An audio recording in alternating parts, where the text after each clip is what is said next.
জ্বালানির নিরবিচ্ছিন্ন যোগানে বাড়তি গুরুত্ব থাকলেও আসছে বছরের বাজেটে তার প্রতিফলন দেখা যাচ্ছে না অর্থের সংকটের কারণে। জ্বালানি ও খনিজ সম্পদ বিভাগের 4,000 কোটি টাকার প্রস্তাব কমিয়ে দেয়া হচ্ছে 2,251 কোটি টাকা। বিশেষজ্ঞরা বলছেন সংকট মোকাবেলায় বাড়তি বিনিয়োগ দরকার। তবে বরাদ্দের এই অর্থেরও ঠিকঠাক বাস্তবায়নের গুরুত্ব তুলে ধরেন তারা। ইমদাদ হকের রিপোর্ট। ঢালাইয়ের সেরা প্রিমিয়ার সিমেন্ট। গেল 1.5 মাস ধরে তেলের জন্য পাম্পের সামনে দীর্ঘ অপেক্ষা আর ভোগান্তি যেন নিয়মিত চিত্র। সরকার বলছে তেলের পর্যাপ্ত মজুত আছে, তবে ডিলারদের দাবি সরবরাহ কম, আর পাম্পগুলোতে গিয়ে দেখা যাচ্ছে অকটেন পেতে ক্রেতাদের লম্বা লাইন।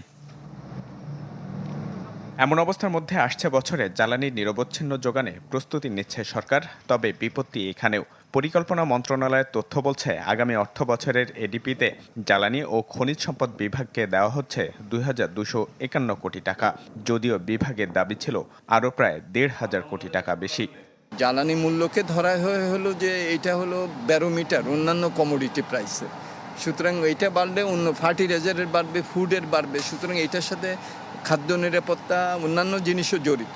আরও অনেক বেশি কৌশলী হতে হবে, কন্টিনজেন্সি প্ল্যানটা যাতে তারা করে রাখেন যে প্রলম্বিত যদি হয় তাহলে আমাদের কৌশলটা কি হবে, কিভাবে আমরা বৈদেশিক মুদ্রা রিজার্ভটাকে আমরা মোটামুটিভাবে মেনটেন করতে পারবো।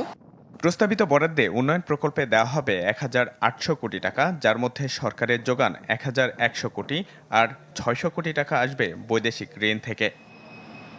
450 কোটি টাকা সংরক্ষণের প্রস্তাব রয়েছে অনুমোদনের অপেক্ষায় থাকা নতুন প্রকল্পের জন্য। বিশেষজ্ঞরা বলছেন জ্বালানি সংকট মোকাবেলায় এই বিনিয়োগ জরুরি, তবে কাঙ্ক্ষিত ফল আসবে না তার ঠিকঠাক বাস্তবায়ন না হলে।